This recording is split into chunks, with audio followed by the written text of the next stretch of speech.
limetoa tuzo za bei ya dhahabu kwa wafanyabiashara, wazalishaji na wadau mbalimbali ambao mchango wao kwa chachu katika maendeleo ya biashara nchini. Kwa kutumia fursa hii na wapongeze wote mliotunukiwa tuzo hizi pamoja na watunukiwa tuzo hizi na wasifu kuendelea kuboresha na kuongeza uzalishaji ili kuendelea kutoa mchango katika kukuza uchumi. Tungependa kuona tuzo hizi na kwa chachu ya utulivu, ushindani, uwekezaji na uzalishaji wenye tija zaidi. Kwa hiyo viongozi na mheshimiwa, napenda kuhitimisha hotuba yangu kwa kusisitiza umuhimu wa maonyesho ya biashara katika ukuaji wa uchumi katika kipindi cha miaka 50 iliyopita. Ukumbi huu wa Mlimani City tumemaliza shughuli yetu ya Golden Jubilee Award ya maonyesho ya biashara ya kimataifa maarufu Sabasaba.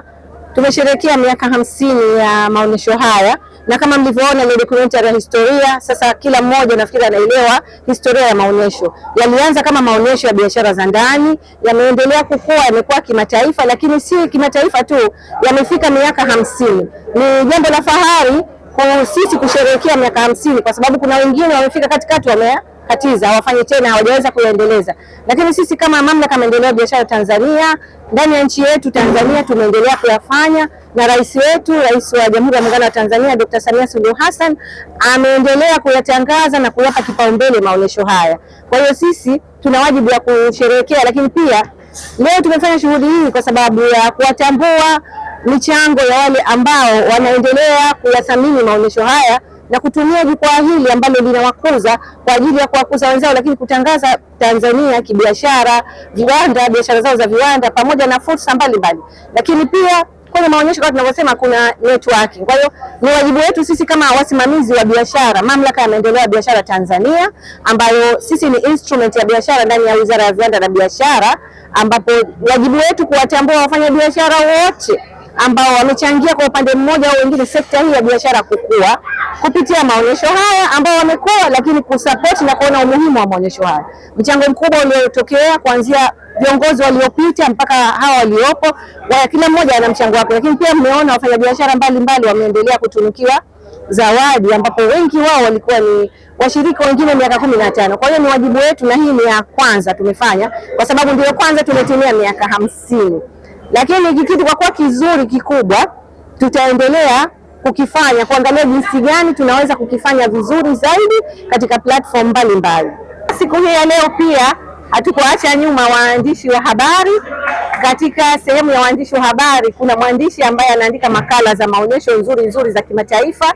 Katika siku hii pia na yeye ametunukiwa award. Lakini pia nachukua fursa hii kuwapongeza vyombo vyote vya habari, vyombo mbalimbali, social media, vyombo vya habari, sitaki kutaja kimoja, lakini vyote kwa ujumla vimefanya kazi kubwa sana. Wamebeba hii kampeni ya nchi ya maonyesho ya biashara ya kimataifa mwanzo hadi mwisho. Tuko nao sambamba katika kuhamasisha wananchi mbalimbali na kuhakikisha kwamba kila mmoja anakuja kutembelea maonyesho na anaelewa haya maonyesho umuhimu wake.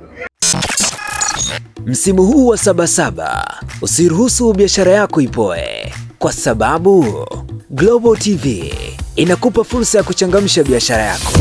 Okoa hadi 50% ya gharama za matangazo na uwafikie mamilioni ya wateja kupitia vifurushi vyetu maalum vya Sabasaba. Chagua kifurushi chako kuanzia $2.5 hadi $1.5 tu. Matangazo ya mitandao ya kijamii, Reels, radio na YouTube pre-rolls, vyote vipo kwa ajili yako. Ofa hii ni kwa msimu huu wa Sabasaba tu. Wahi sasa. Wasiliana nasi kupitia namba zinazoonekana kwenye skrini yako. Global TV, tunakuza biashara yako.